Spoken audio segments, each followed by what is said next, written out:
Hello, this is Rabble Radio, recorded on Friday, March 14th, 2025. I'm Brianne Doyle.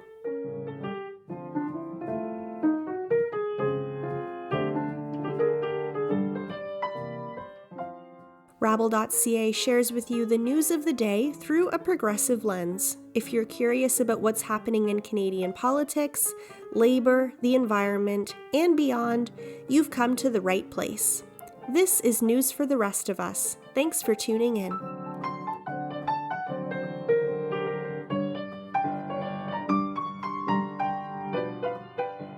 It's Women's History Month in Canada, and this week on Rabble Radio, CEO and founder of Moms at Work, Allison Venditti, sits down with Rabble labor reporter Gabriela Calugay-Casuga to talk about the challenges that still face working mothers in Canada in 2025 and what her organization is doing about it. Allison Venditti is a career coach, HR expert, and founder of Moms at Work. She has over a decade of experience helping women make more money, grow their careers, and build communities designed to support and advocate. Here are Allison Venditti and Gabriela Calugay-Casuga in conversation. Take a listen. So thank you so much for joining us on Rabble Radio today, Allison. Thanks for having me here. Could you tell us a bit about yourself and Moms at Work? Yeah. So, like I said, my name is Allison Venditti. I am the CEO and founder of an organization called Moms at Work. We are Canada's largest group for working mothers and the only advocacy group. And we've been around for almost 6 years now. I started Moms at Work when I had 3 little kids who are now not so little. But yeah, that's the start. I'm like, we do a lot of things, and I think we're going to talk about that today. Yeah, exactly. And I can't wait to hear more about the work that you guys are doing right now. I guess to start off, what are kind of some of the major issues facing working women and working mothers right now? So a lot, but also like a lot has changed in the past few years that we've been involved. So the way that Moms at Work is like, we're very specific in the types of things that we're doing. We know that advocacy takes consistency, which is a lot of things that a lot of women's organizations are not able to do. So just for context for people, a lot of non-for-profits are tied to like funding goals. So the things and projects they work at are usually in like 18-month or 3-year timelines, and then they're supposed to move on to something new. Moms at Work doesn't have those mandates. So we don't accept government funding. We do that so that we can say the things we need to say for our members. So there's no clauses or rules around the things that we're allowed to talk about. And that's how we've been pretty consistent in terms of pay transparency. So we talk a lot about the motherhood penalty and the fact that mothers are paid, on average 5% less per child, 15% for me. And that's less than what women without children are making. So we're not even talking about matching that dollar for dollar to men. So pay transparency is one of the things that we worked on. And then we're also working on $10 a day childcare, which we know economically is one of the best things that we can do to help women stay engaged in the workplace and not have to make those decisions, but whether or not I can afford to have childcare or not. For context, when my 2 oldest were in daycare, this was, 12 years ago, we were paying almost $3,000 a month after tax in daycare fees. It wasn't sustainable. And for most people, unless you're making a ton of money, it's just never going to be sustainable. So that was really important to us as well. And then the other things we do are like organize free legal consults for anybody laid off on maternity leave. We create a ton of free resources to help people understand their rights, which can be complex. And we work with a lot of partners in order to help people as they grow through some of these challenges. So we've got a pretty big mandate, but we've also been pretty successful in the stuff that we do. It's interesting that you bring up there the point about consistency as well and being able to really kind of stay on certain issues for longer than organizations that have to rely on other funding can. What has been the impact of that in your work and the people that you advocate for and work with? It means we get it done. It's hard to advocate for policy changes. Policy changes take some time. And, Moms at Work has been at this for 6 years. I'm going to say that the pandemic helped us, I think, in highlighting a lot of these things. So even women who used to have a lot of supports available lost all those supports.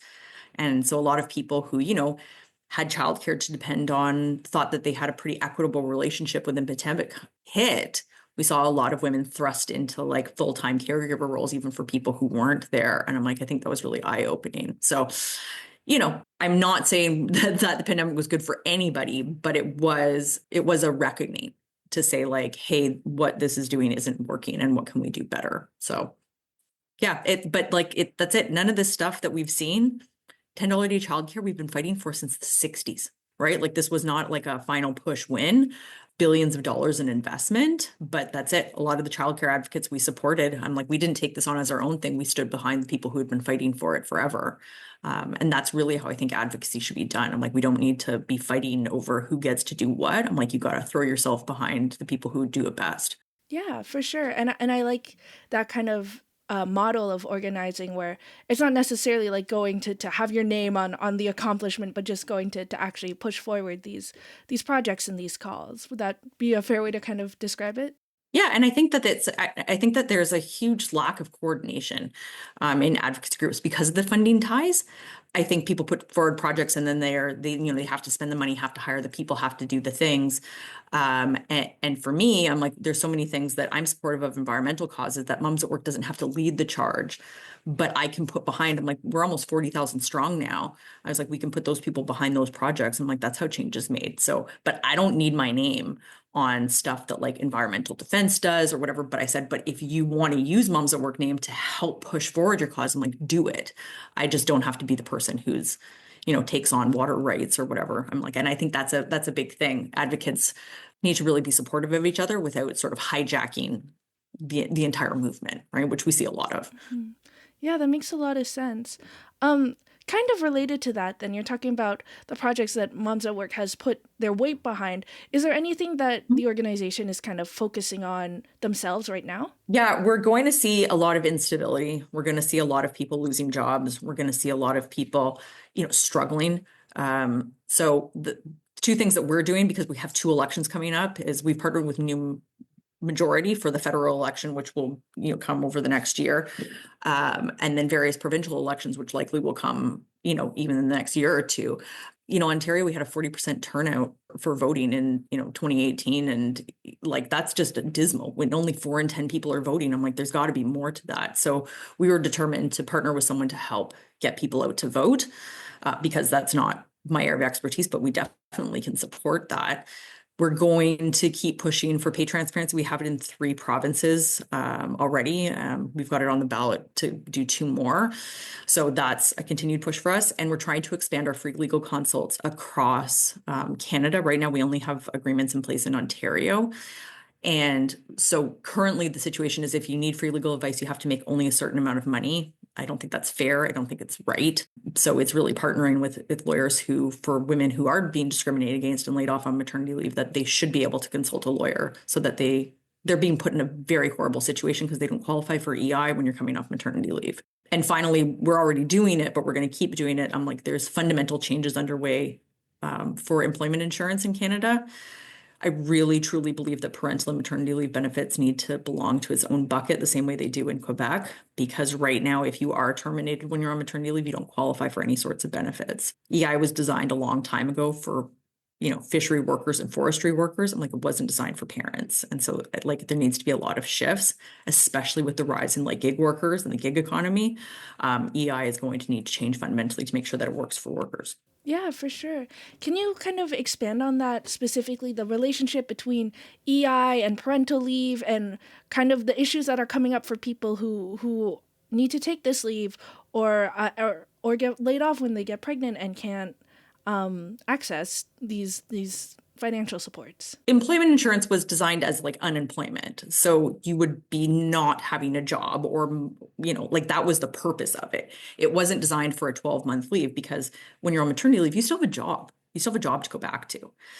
And what we've seen is that, when it was designed at a time when fathers weren't taking leave. So we've had updates to encourage more dads to take parental leave. But again, it's a very old system designed on the fact that people are working 40 hours a week, Monday to Friday, 9 to 5. And I'm like, that's really not how the workforce is shaking out anymore. So we want to make sure that EI is really useful to most Canadians. And what we're seeing right now is that like there's a lot of stop gaps where it's just not working. And I'll use the example of when you pay into EI, it's insurance, so everybody knows that, right? Like you pay into it on every one of your paychecks. And when you go on maternity leave, you will use up your credits. And so if you're laid off at any point in that, then you no longer have any safety net. And the thing that you're then trying to do is recover from being laid off on maternity leave while trying to pay for childcare and find a new job. So it is financially crippling for people to be laid off on maternity leave. And I get a lot of people who are like, yeah, but that's illegal. And I was like, no, it's illegal to lay off someone because they're pregnant, but not just while they're pregnant or on maternity leave. So there's a very big distinction that you have to then sue your employer and prove that it was because you were pregnant. And Moms at Work has done a few of those cases.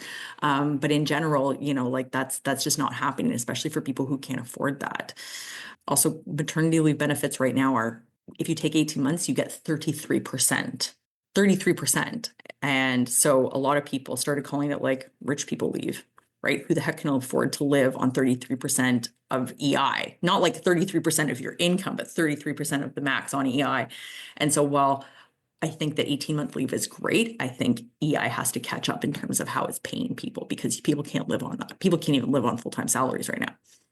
Yeah, for sure. So that was a lot I just threw at you, but like there's a lot of things, and I didn't even get into like, infant loss or parents of multiples or all of those things. I'm like, none of those were taken into consideration when EI was first designed. That makes sense. So it sounds like it's very much, it's focused on like a very specific view of the family and of parenthood. Would that be kind of a fair thing to say? Yeah, and that was accurate when it was designed, right? So a lot of these programs, it's just like they just continue rolling on without any real, changes. And, the Canadian government had an EI roundtable where they brought together, advocates and unions and small business owners. And like collectively, we all said, I'm like, hey, we can all agree on one thing. It's that it's not working. And I'm like, and when unions and small business owners and everybody are agreeing, I was like, okay, cool. At least we all like have this at start, because everybody who has workers or employees or advocates for people, I'm like, we all want this to work better. And so like there are changes coming, but I think, with parenting, I'm like the gig economy and parenting go hand in hand, because we're seeing a lot of people leaving regular employment to try and make it work. So that's like at the top of my mind all the time, is like, how are we going to make this new type of economy safe, right? So important. Yeah, for sure. That's kind of interesting then, that you bring up the EI roundtable as well. Do you think this aspect of the issue of, making the gig economy safe for people who are parents, for people who have other people, that dependents that they need to take care of, do you think that issue was addressed enough, or do you foresee that being addressed in the way that you hope? Yeah, they had a totally separate, they had a totally separate council. I'm like, which I recused like Moms at Work from, because I was like, we have like the gig worker economy, that like there's lots of advocacy organizations who are better prepared to be like, here's the issues we're seeing. And we've worked with some of these organizations, but we know it's a problem. We know that, things like Uber and, Uber Eats and all of these things that are, really forcing people to work really precarious jobs is dangerous. And what we know is that women are taking these jobs and then they're losing out on, EI, Canadian pension plan, like they're not paying into any of these things. I'm like, so how do we support these workers, with the programs that we have? And that's how all government programs, you have to adjust with the times. We are not all accountants or government workers working 40 hours a week. And I see way too many mothers working 2 or 3 jobs because they need flexibility, or starting their own businesses purely because they can't make it work. And I'm like, but then they're forgoing a lot of these protections. It's pretty scary. From your perspective, making this kind of work safer, having more supports and protections for these jobs, for parents, for mothers, what would that mean for the Canadian economy and for, the types of activity that happens here? I think we also need to update legislation.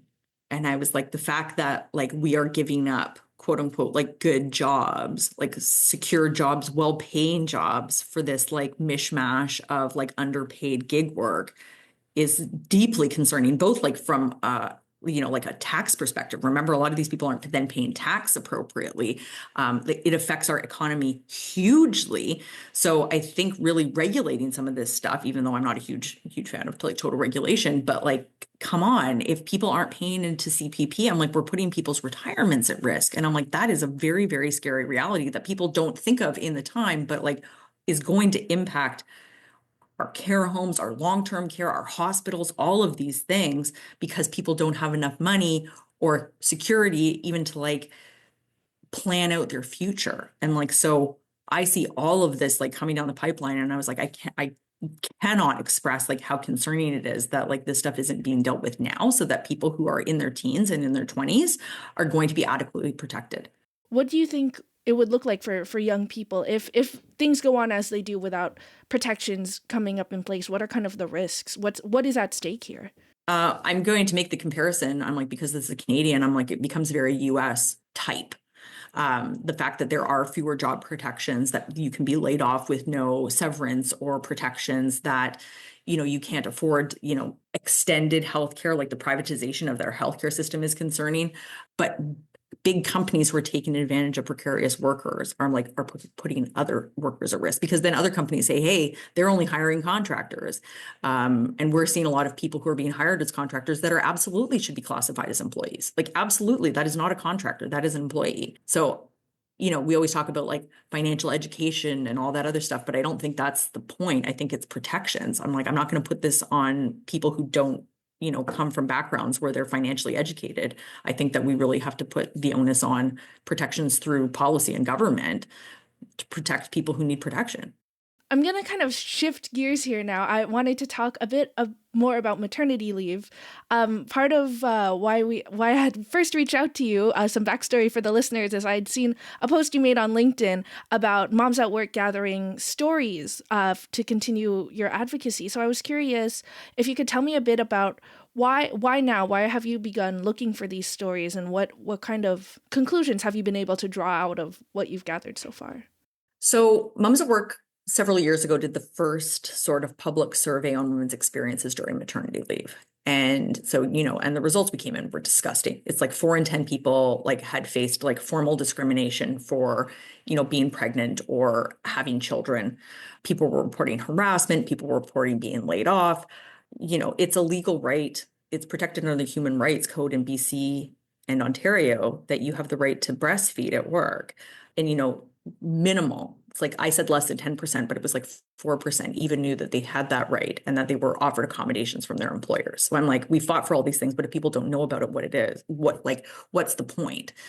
So this round, and my goal is I never do a survey that isn't going to have a solution. I'm very uninterested in surveying women and wasting people's time if I'm not going to do anything. And it certainly is not for PR. So that we produced a program called My Parental Leave, which is free. And it teaches women their rights and how to access EI and how to, talk to your employer, accommodations, all the things. We took over 150 questions that were asked of us, and we had experts, tax experts, legal experts, people in breastfeeding, infant loss, to help give the actual answers, because we see people on Facebook asking questions. We're like, no, let's get you some expert answers. This round, what we're doing is that we know that being laid off during maternity leave is impacting women. Statistics Canada doesn't gather that data. There is no formal data in Canada at this moment. In order to prove that, that's what we need in order to make these changes, is to be like, look, this is hurting people because your program's not working. And so then I said, great. I'm like, I'm going to set out and prove it. And then we're going to show you, and then you're going to fix it. So I'm doing my part. Now you do your part. And that's the power of organizing, right? No one's going to listen to just me or just you. Well, I know some people do, like some people do, but very rarely. But when you bring together 40,000 people and you talk about it on LinkedIn and you talk about it, with your MPs, I'm like, that's what they're waiting for. They're like, this is a problem. How can we fix it? Because I'm not going to sit out here and say that all politicians are in it for like personal gain or whatever. I'm like, I work with a lot of politicians who are in it because they want to make Canada better. And those are the people who, I rely on to help us push these policies through. And, I'm not a big fan of, lots of people, but the Ontario Conservative government has done a lot of terrible things. But their Work for Workers Act, I'm like, we had a lot of push towards because they're increasing protections for workers. And I'm like, and they absolutely have to. So there's a lot in there, including Ontario has pay transparency laws, which will make a huge difference in people's lives. So I'm like, but maternity leave, that's why we did that. I'm like, so we're looking for people's experiences. We want Statistics Canada to add those questions into our like annual surveys. I want people to know that this isn't working and it's really hurting people. Yeah, for sure. And I'm curious because we've talked a bit about this already, is getting laid off while on maternity leave.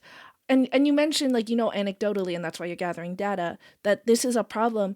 How exactly does that play out from your perspective, from the stories you've heard so far? What is going on there exactly? The ideal worker is a single man. Actually, the ideal worker is a father with a stay-at-home wife. So the majority of CEOs are white men with stay-at-home wives. So I was like, not just white men with stay-at-home wives, right? Like, so somebody else who is doing all of that work. And that's a problem. So the ideal worker is someone who never has to have family obligations, never is going to be sick, is going to be taken care of, doesn't need to leave early for anything, can commit themselves, body, mind, and soul to like corporate. And that was the thing that came out of the 60s. And it's changed, but it hasn't, right? Because that concept of an ideal worker still stands. And I think that's what we're fighting against, is like, how can we make workplaces change? How can we update it so the fact that like work works for people, right? Like not just that ideal worker. And that's a problem because once people have children, then you enter this dichotomy of like, are you a good mother or a good worker? Can you be both?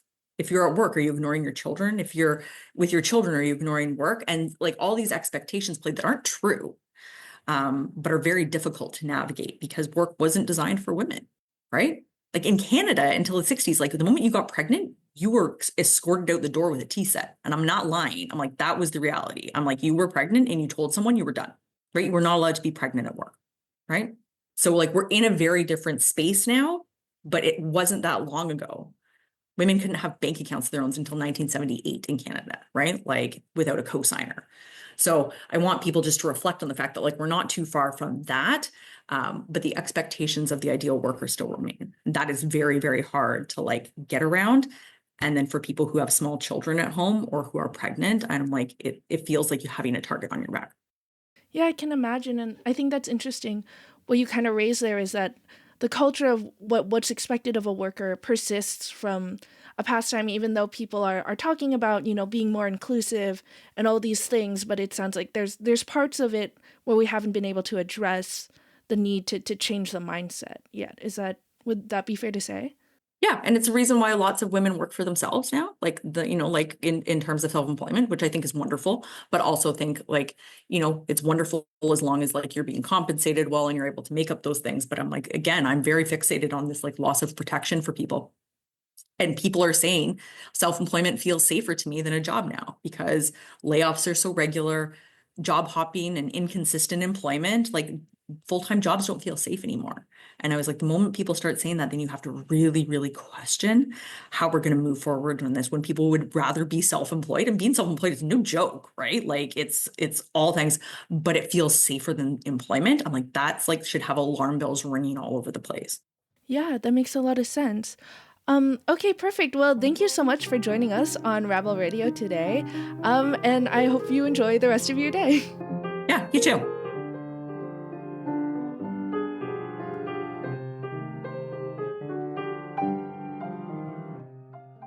That was Rabble labor reporter Gabriela Calugay-Casuga and CEO and founder of Moms at Work, Allison Venditti, in conversation. Thanks so much for that, Gabby and Allison. And now, this is our In Case You Missed It segment, where we review the top stories from this week on rabble.ca. Here to bring us up to date is Rabble editor Nick Seabrook. Over to you, Nick. Thanks, Brianne. This week in national news, Mark Carney has been elected the new leader of the Liberal Party, and therefore also Canada's new Prime Minister. Carney was sworn in as Prime Minister on Friday.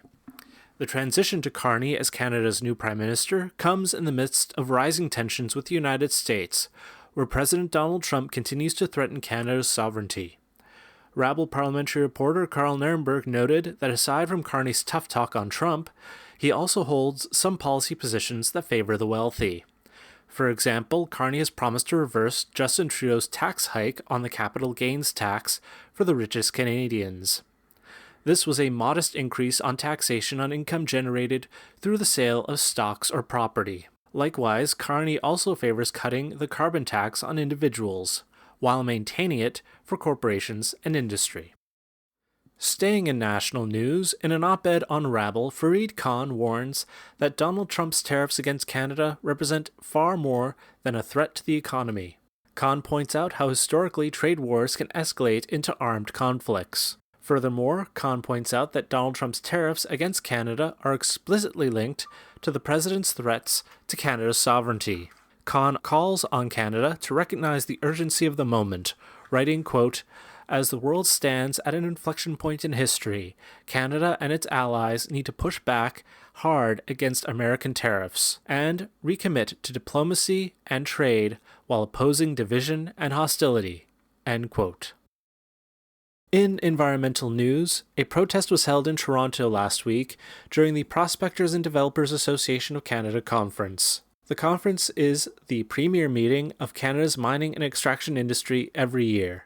A coalition of groups protested outside of the event in Toronto.